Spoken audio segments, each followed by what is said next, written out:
Y precisamente dejamos el país. Tenemos la posibilidad de llegar hasta Nepal. Allá hay ciudadanos ecuatorianos. Nicolás Kirchman, uno de ellos, se encuentra en Nepal.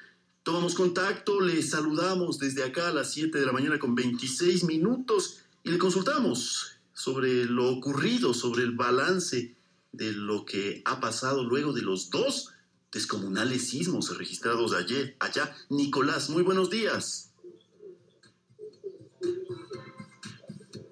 Buenos días, hermanos ecuatorianos, acá en Nepal, que son las 6 de la tarde. Justamente, como todos ustedes ya se habrán enterado, lastimosamente ayer hubo otro sismo acá en Nepal, de casi la misma fuerza que el anterior, y en la zona donde nosotros estamos hubo un montón de colapsos de varios hogares nuevamente, y muchas de las casas que estaban en pie fueron destruidas, así que ha sido realmente un día muy penoso el día de ayer para Nepal. La gente está fuera de sus casas entonces desde el anterior sismo y seguirá en carpas. ¿Cómo se desarrolla la vida allá? Sí, la gente aquí en la zona de la zona alta, digamos, en los Himalayas, en la zona cercana al Everest, toda la gente está viviendo en carpas, en algunas carpas improvisadas con plásticos, algunos otros que han conseguido carpas de distintas donaciones que recién han comenzado a llegar a esta zona tan alejada, pero ya las casas no se están utilizando, y lo poco que se utilizaba hasta ayer ya quedó totalmente fuera de uso desde ayer. ¿Hay comida, agua? En la zona donde nosotros estamos hay agua y alimentos suficientes, y digamos que en la parte más cercana a Katmandú, de las noticias que tenemos acá también, sí hay como escasez y problemas con el agua y problemas sanitarios. Pero en la zona alta aquí es el tema bastante bajo control. ¿Qué hacen ustedes, ecuatorianos, allá en Nepal?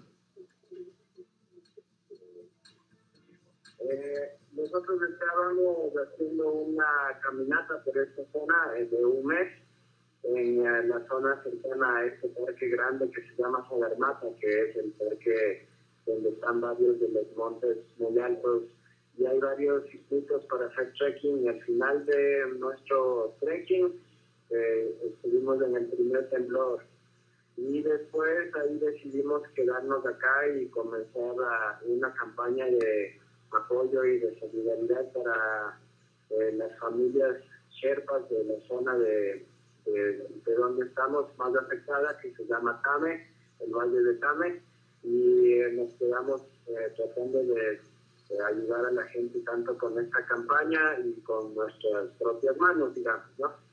Y han decidido quedarse por voluntad propia, entonces, no es que no pueden regresar a Ecuador. Así es, decidimos quedarnos por voluntad propia desde el primer terremoto. Desde ahí estamos con la decisión de quedarnos, y ayer, bueno, fue un gran susto, y todavía hay varias réplicas desde el día de ayer que no han parado, ¿no? El epicentro fue bastante cerca también de la zona en donde estamos, entonces fue eso también lo que causó tantos daños. Sigue temblando la tierra allá en Nepal. ¿Qué ayuda prestan ustedes a los pobladores? Perdón, no escuché bien la última pregunta.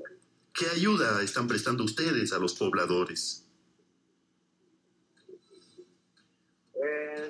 Bueno, todos los días estamos limpiando escombros, moviendo paredes que quedaron caídas y que están tapando los alimentos de las cosas que tienen ellos, mantas, cobijas de cosas que han quedado enterradas.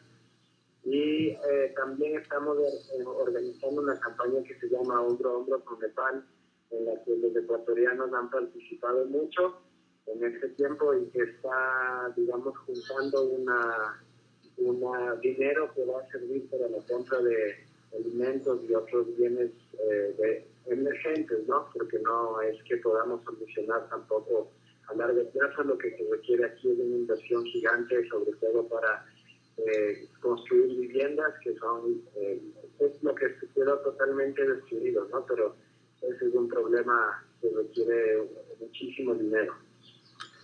¿Cuántos ecuatorianos son? ¿Quiénes son?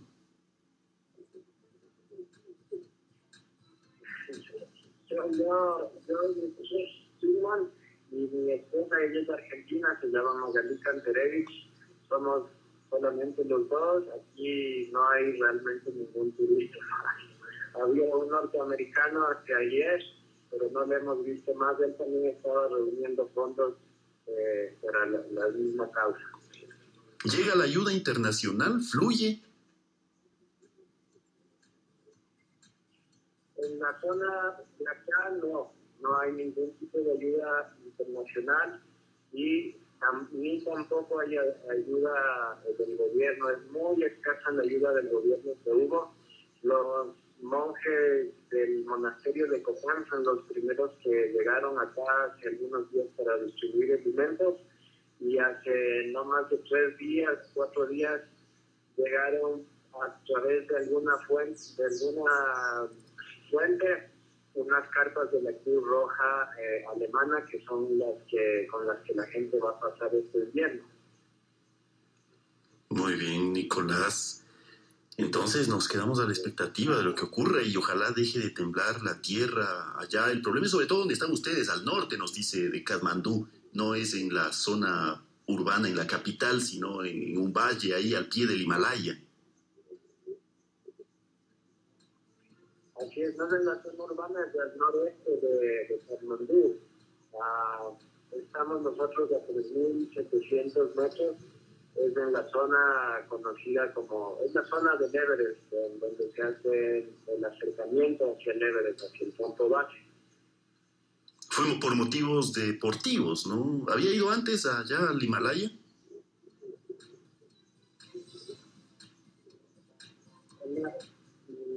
No escuché bien la última pregunta, pero la mayoría de las personas que vienen acá sí vienen a hacer trekking, a pasear por los distintos circuitos que hay aquí, que son bastante grandes, y después muchos montañistas o escaladores que vienen a hacer varios de los picos que están ubicados aquí en esta zona.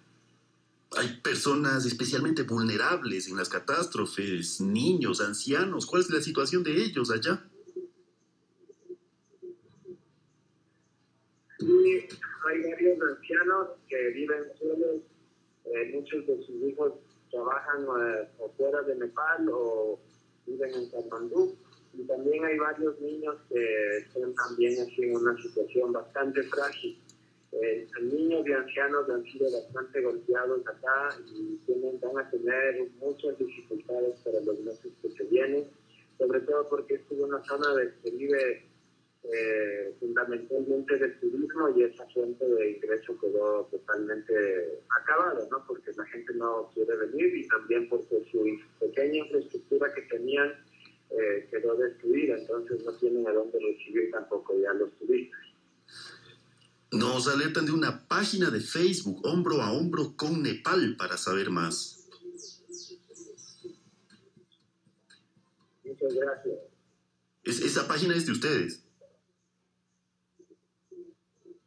Sí, hay una página que la hemos armado con el apoyo de otros amigos y familiares y es una página donde vamos actualizando las noticias que van suscitando por acá, pero también haciendo un poco digamos, de un llamado a la gente que quiere apoyar esta situación tan terrible que está atravesando Nepal, ¿no?